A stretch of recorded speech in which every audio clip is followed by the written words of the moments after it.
In this week's Bizline, Prime Minister signs directive to enhance foreign investment efficiency.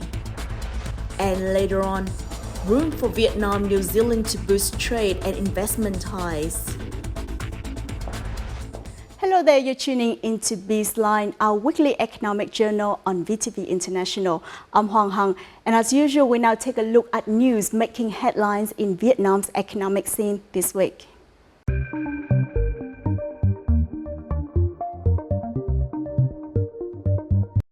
Prime Minister Pham Minh Chinh has signed a directive clarifying tasks and solutions to enhance the efficiency of foreign investment attraction in the new period. Under the document, ministers and heads of minister-level agencies, government agencies, and chairmen of the People's Committees of centrally run cities and provinces must promptly implement tasks assigned to them earlier in luring foreign investment. They were requested to prepare favorable conditions for investment attraction and business activities by promptly completing plans for the 2021 to 2030 period with a vision to 2050. The Ministry of Planning and Investment was asked to report on the feasibility of developing a law on venture investment while creating a database on Vietnamese enterprises that are able to become suppliers to foreign invested firms in specific areas. The 15th National Assembly convened its fifth plenary session on Monday. This week, the National Assembly listened to a report on the results of the implementation of the Socio-Economic Development Plan and the state budget for 2022 and the first months of 2023. They also discussed a number of draft laws, such as the draft amended price law in which deputies and legislators looked into issues regarding electricity and airfare prices, and proposed measures for more efficient price system, the draft amended law on bidding, the draft amended law on the protection of consumer rights, and the draft amended law on electronic transactions. During the session, many deputies also discussed and agreed with the 2% reduction in value-added tax.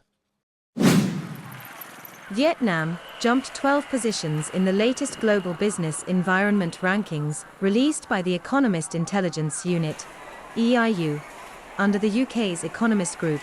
The rankings, which measure the attractiveness of doing business in 82 countries and economies globally, showed that, over the past year, Vietnam has made the largest improvement in its business environment. The assessment is based on data collected throughout the year, considering factors such as global economic chains, inflation, the cost of living, fiscal and monetary policy, and economic growth. Vietnam's rise was attributed to its favorable policies for foreign investment and its status as an appealing alternative market for firms looking to diversify their supply chains in other Asian markets. The State Bank will strictly handle banks that evade, delay, deliberately cause difficulties, or refuse to restructure repayment terms and maintain the same debt groups for customers. This is the main highlight of Directive Number 02 issued by the Governor of the State Bank, which aims to strengthen credit work and restructure repayment terms to support customers who are struggling. The State Bank also requires the chairman of members' councils or board of directors and general directors of credit institutions to supervise the implementation of the directive and take responsibility before the Governor of the State Bank for its implementation. The Ministry of Agriculture and Rural Development has granted back Dong Province 12 additional area codes for lychee cultivation, enabling exports to Australia and Thailand. Of the 12, 9 area codes are dedicated to growing lychee for export to Australia, while 3 are allocated for export to Thailand. Currently, the province has 110 area codes for lychee exports to China, 37 for exports to Japan, and 15 for exports to the United States. Approximately 81,000 tons of this year's harvest season are intended for domestic consumption, accounting for 45%, while the remaining will be reserved for export. Those are some highlights in Vietnam's economic scene. Up next in our crosstalk, we will look into potential for Vietnam and New Zealand to further strengthen cooperation in terms of trade, industry, and investment.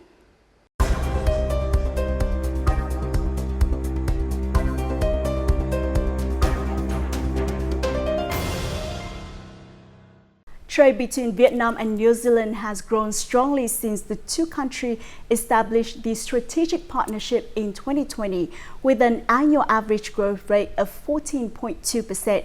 Recently, two agricultural products, lambs and pomelos of Vietnam, will have the opportunity to export to the New Zealand market.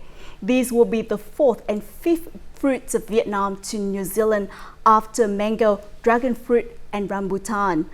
Overall, there is great potential for Vietnam and New Zealand to further strengthen cooperation in terms of trade, industry and investment. This has been affirmed at the 8th meeting of the Vietnam-New Zealand Joint Trade and Economic Commission held in Hanoi. To understand more about cooperation between Vietnam and New Zealand, we have invited to our studio Ms. Trudine Dobson, New Zealand Ambassador to Vietnam, to further talk about this topic. Well, thank you so much for joining us. Thank you. Now, how has the Vietnam-New Zealand cooperation developed in recent years, especially after the two countries upgraded to strategic partnership in 2020? Well, I'm pleased to say that over the last few years that we've continued to go from strength to strength. Of course, as you say, we had our comprehensive partnership in 2009. And then in 2020, we actually launched our strategic partnership. And that has just shown once again that there's always more depth, more breadth that we can add to the relationship. Now, of course, going into the COVID-19 pandemic, we were all a bit nervous. How would this mean the start of the strategic partnership would go? And I'm pleased to say that despite all of the challenges that COVID-19 threw at Vietnam and New Zealand, that we just have managed to get closer and closer. So all of the work that we were putting in since 2020 was able to be put up in the spotlight with those visits last year. And in particular, it's given some further impetus to that relationship, and particularly, as you mentioned, these new opportunities that have been brought to both countries. Now, those are just one small example. In almost every area, whether it's defence and security cooperation, whether it's our development program, people-to-people links, we have just continued to make progress. So I'm really pleased to say that from a comprehensive partnership, we stepped up into that strategic partnership and things just continue to grow. Now, Vietnam and New Zealand signed several free trade agreements, including the ASEAN-Australia-New Zealand Free Trade Agreement, or the Comprehensive Progressive Trans-Pacific Partnership, or CPTPP. So how have these agreements supported the trade cooperation between the two countries? Some of the trade growth, that really impressive trade growth that you referred to earlier, we can absolutely attribute that to ANZFTA, as we call it, and CPTPP. Vietnam and New Zealand, due to those agreements, and then of course RCEP on top of that, are now two of the most economically integrated economies in the entire Indo-Pacific region. And both countries have taken advantage of that. That's what led to that trade growth that we've seen over the last few years. But also it offers more than just the bilateral trade growth.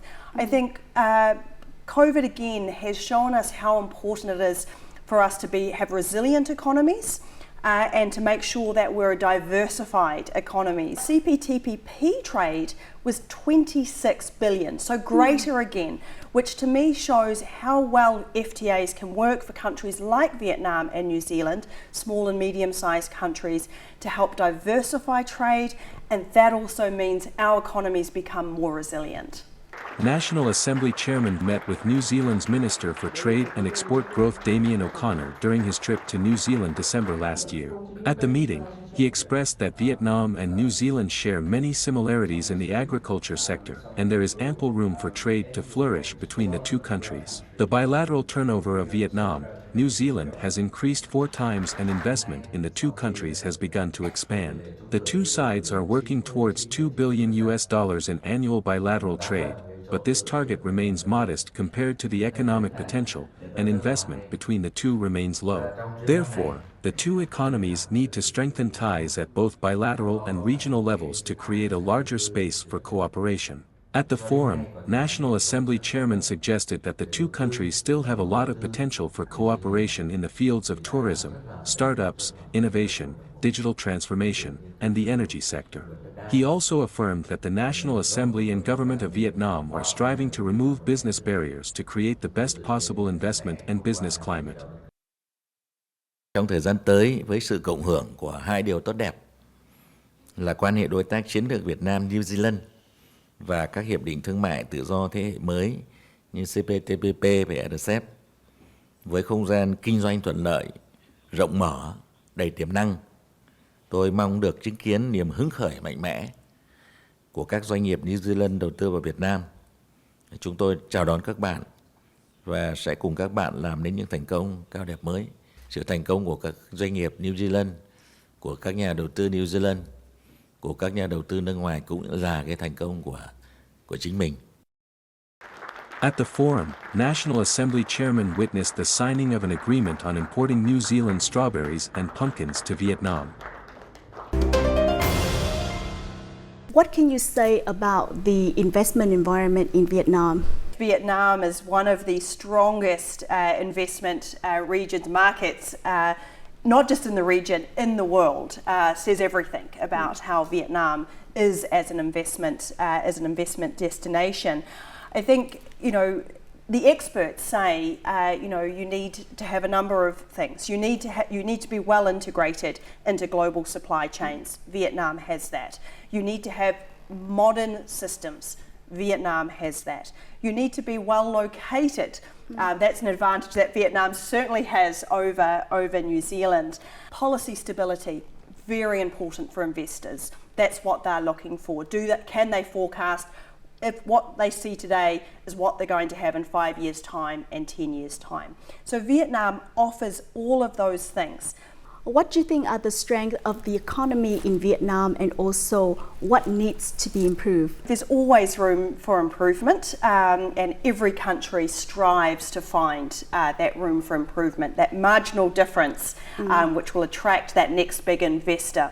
One thing we're very focused on in New Zealand, the feedback we get from foreign investment coming into New Zealand, is trying to make that regulatory environment as straightforward as possible, so that investors know what they need to do. If there's criteria against which they have to operate, they need to know and understand what those are. New Zealand is famous for having what we call ease of doing business, one of the top countries in the world, ease of doing business.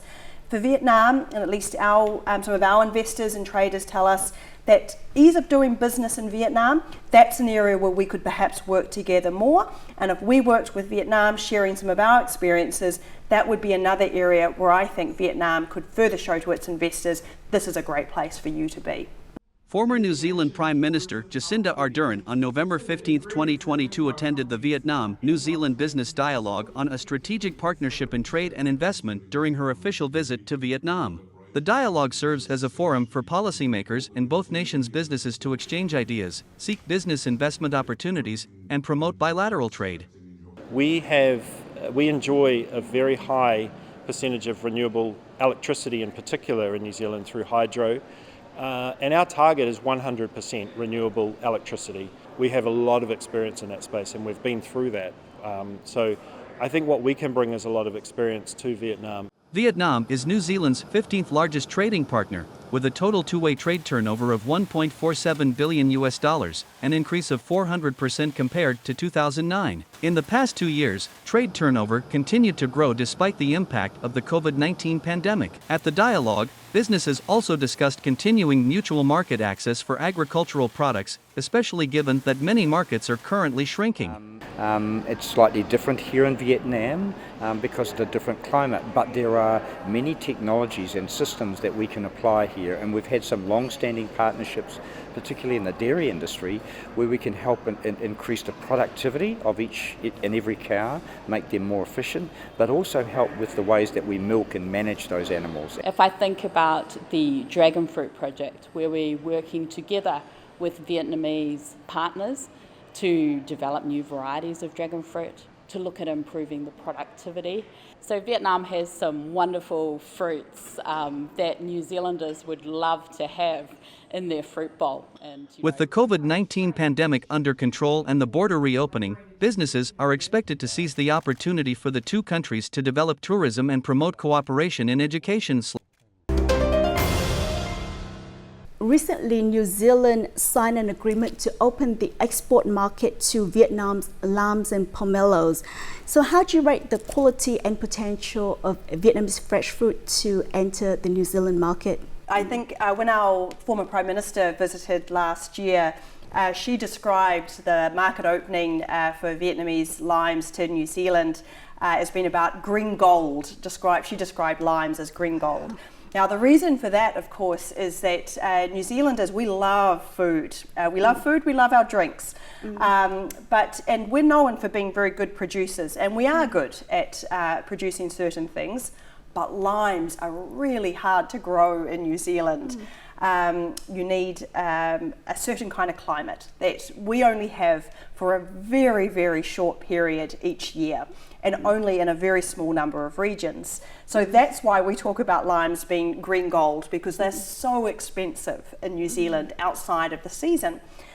So Vietnam is going to offer us counter-seasonality. So when limes are too hard to get grown in New Zealand, we'll be able to access Vietnamese limes, which we know high quality product, and they're a really good product for export actually. But not just that, the tropical fruit. New Zealand is not a tropical country. We're a temperate climate. We can't really grow tropical fruit. Vietnam can, and does it extremely well. So Vietnam has the double advantage of being able to very cheaply and to a very high standard process some of the agricultural product that it has in Vietnam.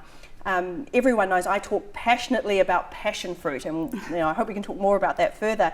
But I love passion fruit, another fruit that's really expensive in New Zealand. We can grow it, it's so expensive. In Vietnam, it's so affordable and delicious, but it's really hard to export actually, for lots of reasons, lots of the pests to do in the fruit, because it doesn't travel very well.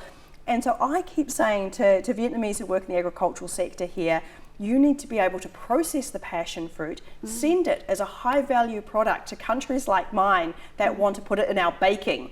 We want to have it with our cookies and our cakes, but we don't need the fresh fruit for that. So bringing together those strengths of Vietnam, production and processing, is where for Vietnam too it has, I think, some of its most exciting growth potential. On May 23, 2023, the 8th meeting of the Vietnam, New Zealand Joint Economic and Trade Committee, JTC, took place in Hanoi. The two sides were represented by Vietnam's Deputy Minister of Industry and Trade, Van T. Tang, and New Zealand's Deputy Secretary of Foreign Affairs and Trade, Vangelis Vitalis. At the meeting, the two sides agreed that economic relations have flourished since the signing of the strategic partnership in 2020 and celebrated the progression on market access for Vietnamese limes and pomelos, and New Zealand squash and strawberries, which were agreed late last year. In addition, the two sides agreed to continue cooperating closely on market access requests, customs cooperation, strengthening regional supply chains, and promoting investment opportunities for both countries. The Joint Trade and Economic Cooperation talks are always a very important moment in the bilateral relationship between Vietnam and New Zealand. And the things we focus on are practical things, things that will benefit our businesses. So to give you some practical examples of what we did today, we talked about some of the customs procedures on both sides that would make it easier for our companies to export to one another. We talked about the need to have electronic certification. Vietnamese people are very fond of New Zealand fruits such as kiwi and apples. So how do New Zealand feel about Vietnamese fresh fruit? Are they well received? Same with rambutan, I've seen it in New Zealand in some of our very high-end supermarkets. So the really, really, really high-end supermarkets. I want all New Zealanders to be able to enjoy rambutan. They're too good. And you know that when you go to the supermarket, you are specifically buying that New Zealand apple because you know it's going to be high quality, you know it's safe, you know it hasn't been produced using a lot of pesticides. Same thing for us in New Zealand. Our New Zealanders will be going into the supermarket and going, I want one of those Vietnamese limes. That mango comes from Vietnam. I know that's going to be a good, tasty mango. So that's that sort of market knowledge and growing that branding that can work so well for both countries. What do you think are the advantages and disadvantages of Vietnam's agricultural products compared to other countries in the region? Vietnam, a lot like New Zealand, is really built for agricultural production. So you've got fantastic climate, you've got fertile soil, and you've got people who are really good at agriculture. So those are three of the biggest components, I think, to being successful. Vietnam has something that New Zealand doesn't. You have a market on your doorstep. We wish we had a China on our doorstep when it comes to agricultural trade. So taking advantage of those real strengths for Vietnam. The area where Vietnam has potential, I think, to expand and to grow is in innovation. So for New Zealand, that's been something that we've really focused on, coming at agricultural production from a research and innovation perspective. Always be innovating. Our kiwi fruit are famous everywhere in the world, kiwis as they're known. Started out just with green kiwi. For most people, the first kiwi they would have ever eaten was the green kiwi. Now everyone knows the gold kiwi, but that came about from innovation. That doesn't occur naturally. That product was developed for its flavour, for its texture, and it was developed by growers who said, I think we've got something special here, but we can do even better. And I think there's an opportunity to do that in Vietnam as well, with some of the areas where you're producing some of the world's best dragon fruit. Agriculture and forestry is one of New Zealand's powerhouse industries. So how has New Zealand built such a successful agricultural model?